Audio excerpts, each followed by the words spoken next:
The majority of the 99 seats in the House of Representatives identified by the Cook Political Report as competitive in 2018 are in 8 states: California, Pennsylvania, Florida, Ohio, Minnesota, New Jersey, New York, and Michigan. Of the 435 seats in the lower chamber of Congress, 336 are not competitive, 180 held by Democrats, 156 held by Republicans, according to the Cook Political Report's ratings. Only 15 of the 99 competitive seats are currently held by Democrats, while 84 are held by Republicans.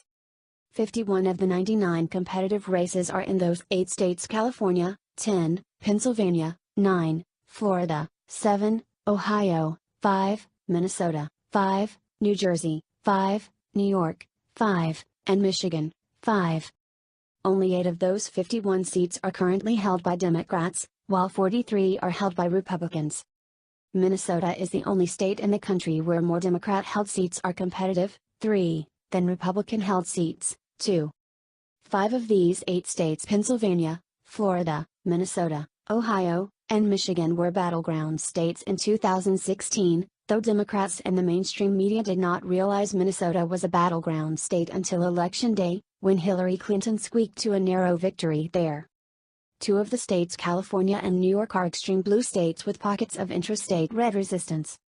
Judging by Menendez's tepid primary performance on Tuesday against an unknown and unfunded challenger, Hugin's strategy appears to have a chance of working. In a wave election, such as the Tea Party election of 2010 that swept Republicans into the majority in the House of Representatives with a net gain of 63 seats, national issues predominate. The generic congressional ballot, which looked so promising for Democrats in December, when they had a 16-point advantage, tells another story now, 6 months later, on the eve of President Trump's unprecedented summit with North Korean dictator Kim Jong-un in Singapore next week. A recent court decision in one state, Pennsylvania, threw out those old gerrymandered district boundaries and forced new, more Democrat-friendly boundaries onto the state's 19 seats in the House of Representatives, which in turn helped put 8 seats currently held by Republicans and only 1 seat currently held by a Democrat into the competitive race category. A review of the governor's submission highlights that it is a partisan endeavor, clearly drawn solely to favor Democrats. To achieve this goal, Governor Wolf submitted a map that unnecessarily splits communities and violates federal law, opening the Commonwealth up to claims of intentional racial gerrymandering, they added. Despite Republican objections, the congressional district boundaries drawn by the state's Democratic governor on the basis of an order from the Democrat-dominated state Supreme Court were in place in the May primary election and will also be in place in the November general election.